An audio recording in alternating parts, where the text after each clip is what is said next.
Okay, this is just a little video of how to replace a diaphragm on a Alpha cd24 boiler, which will include dismantling the diverter valve assembly and the DHW flow valve. But I did notice online there wasn't really anything about it, so I've just spent the last few hours having a fiddle and getting it all ready. So let's have a quick go. I didn't even think where I should put this phone, bugger. We can lean it up against this. What's that noise?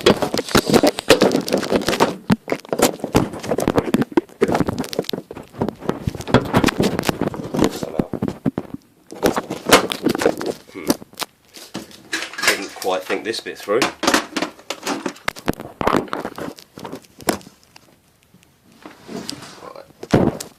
Under this side.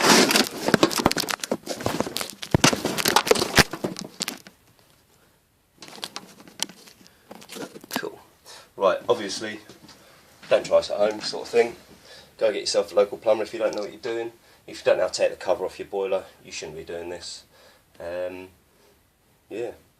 Download the manual first of all, that's what I'll do. Let's have a go. So, most of them will look like this. And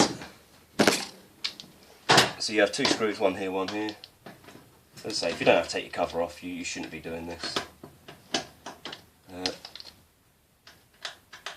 I'll just put one back in here, just for the sake of it.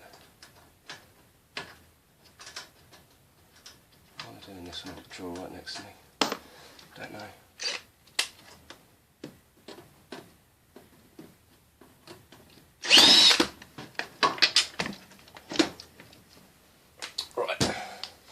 So you have to take those two out first, then slide that up, comes off, nice and easy.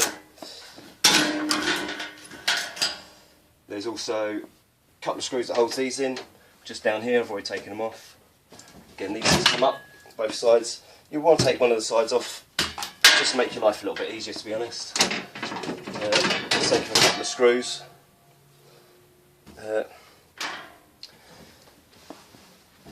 So, in here,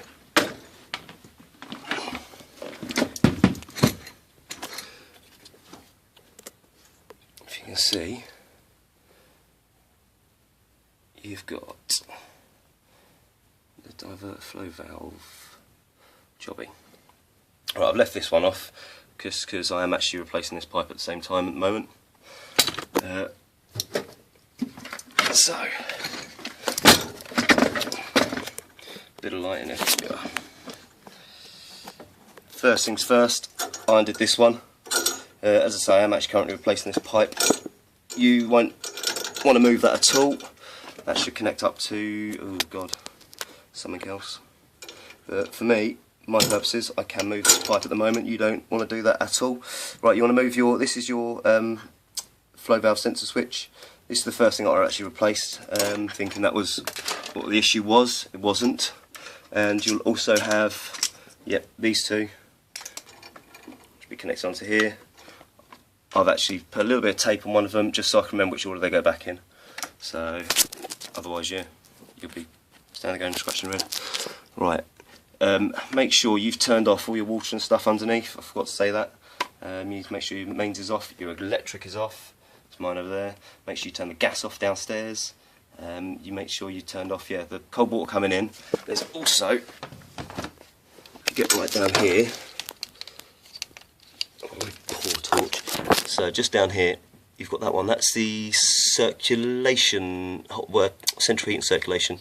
So make sure that's off. Make sure the cold water one just under there. Make sure you've got loads of towels. You're going to need them. So everything dribbles, as you should know by doing this sort of thing. Right. Yeah, the real bugger one that I had problems with was, again, where's my torch? Here it is. So I had real issues with this one just here. So personally, I'll take this big one off first. I think it's a 14 inch, 13, 14. It's quite a big bastard. So that one goes that way. Oh, it's not a very good torch there. Yeah. So just so you know which way they all sort of come off and stuff, you should be able to work this out by watching the flow of the pipe. It goes that way.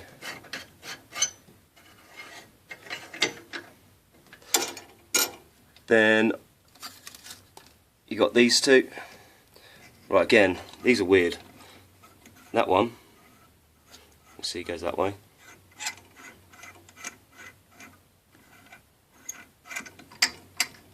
This one goes the opposite. So that way. It's kind of crazy, isn't it? Right, you have a couple of screws in this thing. They are, I've already taken them out. Bastard thing. So you'll have one there, which was a Allen key jobby. And the real bugger, there's one right round here. I've actually, that's in the wrong place. It's actually this one here, but that was on the side there. That was a real fucker just to get, because it's just in such an awkward place. There's been a lot of swearing involved, a lot of swearing.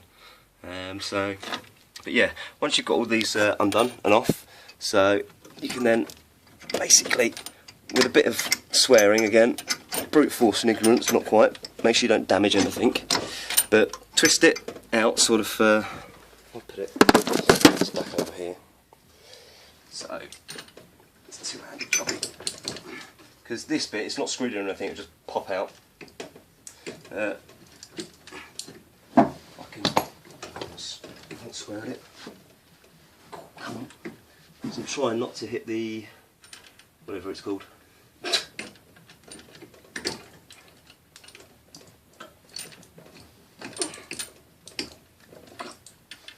There you go. So, oh, that's why. So it sort of bent as it went out. But yes, this just, it's quite stiff in there. You can get a screwdriver or something, and sort of, if you get some sort of leverage. But again, I'd be a little bit careful. You don't want to damage anything in here. You'll have water. I had loads of it all coming out of everywhere. But you'll have camera. Ooh, coming to a bit of light. Yeah, so I think was, hold on. So that was it. Sort of some washers and stuff come off. Let's see, yeah. So that's your, what it'll be like. I'm going to give it all a good clean out inside. You won't be able to see in there, but there's stuff in there, so it's just a bit shit, a bit sludge. So give it all good clean. Yeah, what I'm doing is I'm going to replace the diaphragm in it. So you have 4 screws on here. I've popped 2 of them out already. It's spring loaded, so it will go ka-ding on you. I don't know where to really put this. Make sure you can see.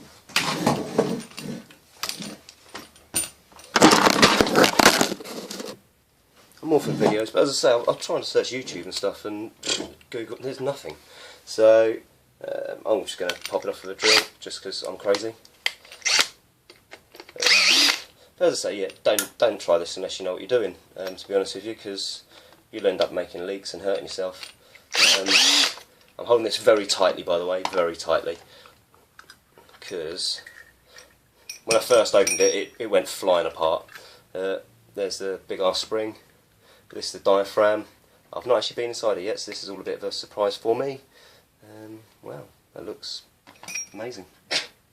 Oh, you see how dirty? Yeah, see that shit on there. Here's my new one. Got some washery doodah things with it. But yeah, this, what, probably this would have done, a plumber would have taken half an hour if that.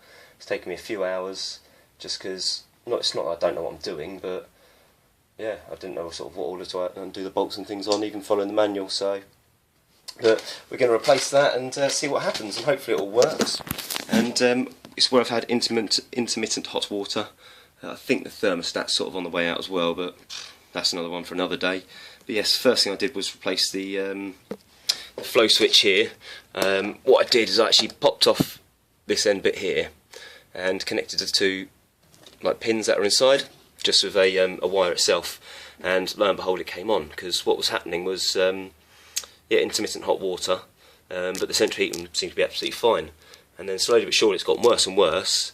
And now looking at this diaphragm, you can, I don't know if you can actually see, yeah you can, there's actually holes in it, this old one, so yeah, it's part of the problem. I assume it's probably getting all a little bit sticky in here as well, so we'll give it all good clean. But yeah, the hot water was only coming on with the central heating on at the same time, so I suspect it's all down to this, but we'll see. Alright, hopefully this helps. Bye.